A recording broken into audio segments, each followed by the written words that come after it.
Bonsoir ma lumière, je suis Les Chris, votre coach de vie, spécialisée dans la spiritualité et le sens de la vie. Ce soir, je viens aborder avec toi un thème très important, celui de la confiance en soi. On a déjà tous été confrontés à une situation où les gens nous ont fait des reproches. Les gens nous ont dit, mais aie confiance en toi, pourquoi tu réagis ainsi?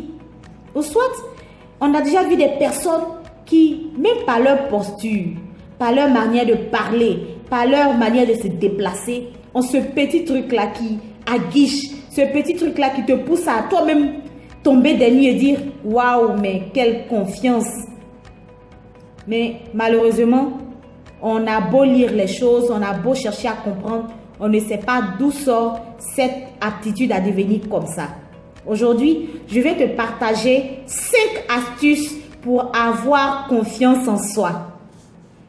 Si j'étais toi, j'allais prendre un stylo et écrire scrupuleusement toutes ces astuces-là. Parce que ce ne sont pas des astuces qui sont communes, qu'on a tendance à voir sur les réseaux sociaux, même sur le net. Ce sont des astuces secrètes qui relèvent de la spiritualité et aussi des expériences que j'ai pu vivre aussi. La première astuce, c'est de savoir, de comprendre, de reconnaître que nous sommes des dieux. Oui, il n'y a pas de honte à le dire, nous sommes des dieux. Parce que selon Genèse 1, verset 26, Dieu a dit lui-même, faisons l'homme à notre image, selon notre ressemblance, et qu'il domine. Ainsi, si tu sais que tu es un être vivant, tu es un être humain, tu as des bras, tu as des yeux, tu as des pieds, tu as des cheveux, tu as des yeux, sache que tu es un Dieu. Parce que Dieu a pris son temps pour te fabriquer, pour te créer, pour faire de toi celle que tu es aujourd'hui.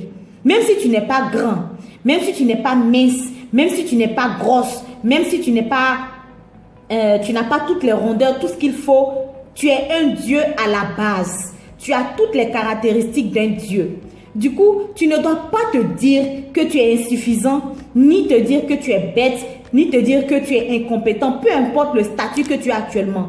Même si tu n'es pas un travailleur, même si tu es un chômeur, à la base, tu es un Dieu. Parce que tu as la capacité de réfléchir, de créer, de bâtir, de construire, d'instruire une personne. Tu n'es pas un animal. Tu n'as pas la physionomie ni l'anatomie d'un animal. Tu as l'anatomie et la physionomie faites à l'image de Dieu. Ainsi, tu es un Dieu. Du coup, tu es capable de faire les choses extraordinaires selon la volonté de Dieu. Si jamais tu es conscient de ta divinité, tu n'es pas une personne ordinaire, tu es d'abord un Dieu, tu n'es pas un perdant. Même si ton père t'a dit que tu es un perdant, même si ta mère t'a dit que tu es une perdante, même si tes amis t'ont dit que tu es nul, dis-leur à partir d'aujourd'hui que tu es un Dieu et que Dieu a pris son temps pour te fabriquer. Dieu a pris son temps pour te créer à son image et en sa ressemblance.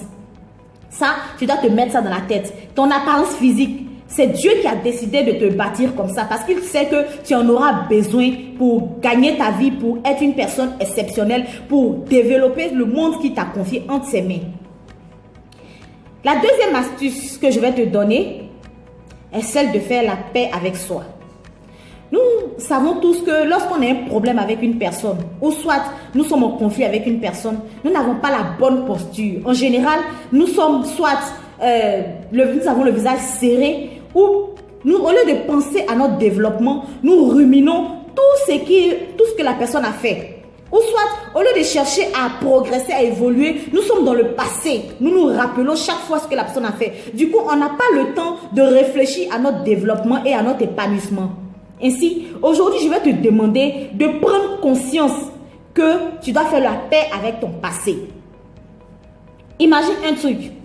Tu sais que dans ta vie, tu as fait du mal, ou bien soit tu as fait des choses qui ne sont pas bonnes, qui peuvent te culpabiliser. Et tu rencontres une personne qui t'a connu dans le passé. En général, la posture qu'on a devant ces personnes-là, c'est qu'on ne peut pas assumer qui on est. Parce qu'on sait que la personne connaît notre passé, sait qui nous sommes.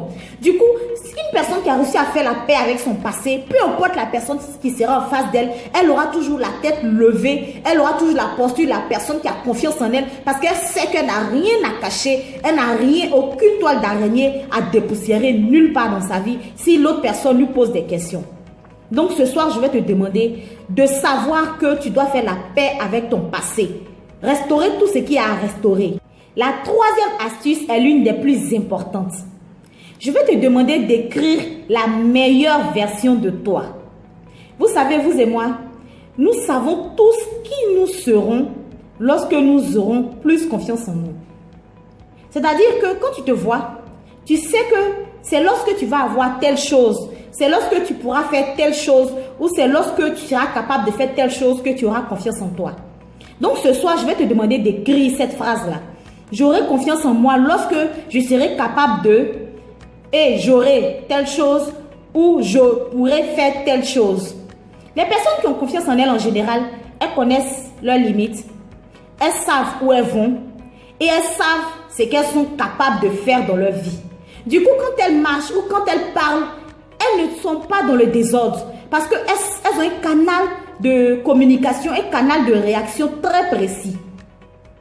Ainsi, aujourd'hui, tu vas essayer de comprendre, de savoir, de connaître qu'est-ce qui te manque pour ne pas avoir confiance. Et tu vas t'atteler à remplir toutes ces conditions-là. Dans l'immédiat, on ne va pas attendre dans 5 ans ou soit attendre quand l'argent va venir. Dès maintenant, tu vas savoir, tu vas décrire tout ce que tu comptes réunir pour avoir confiance en toi. Et dès les secondes qui suivent, commencer à les manifester. La quatrième astuce pour avoir plus confiance en soi, c'est de s'exercer à pouvoir donner aux autres ce qu'on souhaite avoir. Je vous le dis toujours, selon la loi de la semence, on ne peut donner que qui on est à l'intérieur de soi. Si tu veux du respect, tu veux de l'allégeance, tu veux de l'amour, faut t'exercer à être une personne pareille. En général, les personnes qui ont confiance en elles, quand elles vont quelque part, elles savent qu'elles n'ont rien de mauvais en elles et elles n'ont rien de mauvais, de destructeur à donner aux autres. Elles savent que tout ce qu'elles vont faire vont emmener les autres vers le haut. Elles savent que tout ce qu'elles vont dire vont emmener les gens à être plus éclairés sur leur vie. Donc, je vais te demander de n'avoir que des attitudes positives, de ne poser que des actions excellentes et de ne faire que des choses dans le but d'aider les autres à s'améliorer. Donc, pour pouvoir le faire, il faudrait que toi-même, tu sois apte à être ainsi. Tu veux de l'amour, donne de l'amour. Tu veux de la sympathie, tu veux du respect, tu veux de la gloire. Sois une personne capable de pouvoir respecter la gloire d'une personne en face d'elle. Sois une personne qui respecte, qui aime, qui est soumise. Une personne qui est capable de pouvoir porter une personne vers le haut. Peu importe la personne qui est en face d'elle. Que ce soit ton domestique, que ce soit ton employé. Aie pour rigueur de vouloir porter les personnes autour de toi vers le haut. Il n'y a rien de péjoratif là-dedans. La cinquième astuce enfin que je vais te donner, c'est de te demander de viser loin, d'avoir de grands buts ou soit d'accomplir ta mission de vie. Tu sais, une personne qui ne sait pas où elle va tâtonner, elle va commettre beaucoup d'erreurs, elle va envier les autres. Une personne qui sait ce qu'elle veut et qui sait où elle va, en général, elle se concentre sur quels sont les éléments qu'elle doit réunir pour pouvoir réaliser ces grands buts-là. Vous allez voir qu'un employé qui voudra être le meilleur employé de son entreprise ne va pas avoir une attitude ordinaire. Il sera celui qui travaillera beaucoup. Il sera celui qui va avoir des techniques et des astuces différentes des autres. Et il sera une personne plus rigoureuse. Une personne, par exemple, qui désire être, je prends le cas d'une femme, qui voit plus grand que d'être l'épouse d'un tiers, mais plutôt d'être l'épouse la plus excellente du monde entier. Elle ne va pas se limiter à ce qu'elle sait déjà. Elle ne va pas rester dans un confort. Elle va chercher à se bonifier. Elle va chercher à trouver des astuces pour être la meilleure version de la femme la plus excellente du monde entier. Oui, il est possible de l'être. Si jamais tu cherches, forcément tu vas trouver les astuces. Je prends le cas aussi d'un serviteur. Si ta vision est d'être le plus grand serviteur de Dieu, tu ne vas pas te limiter à ce que les autres font de façon ordinaire. Mais tu vas travailler sur toi. Tu vas beaucoup te former. Tu vas beaucoup lire la Bible. Ainsi, tu vas te rendre compte que lorsque tu vas prendre la parole, tu auras confiance en toi. Parce que tu ne vois pas que tes limites, mais tu vois au-delà de tes limites. Ainsi, comme j'ai dit, si tu remplis ces 5 critères, tu mets ces 5 astuces en place, tu seras une personne qui a confiance en elle. Et c'est sûr que tu seras une personne extraordinaire et la lumière du monde. Je vous embrasse.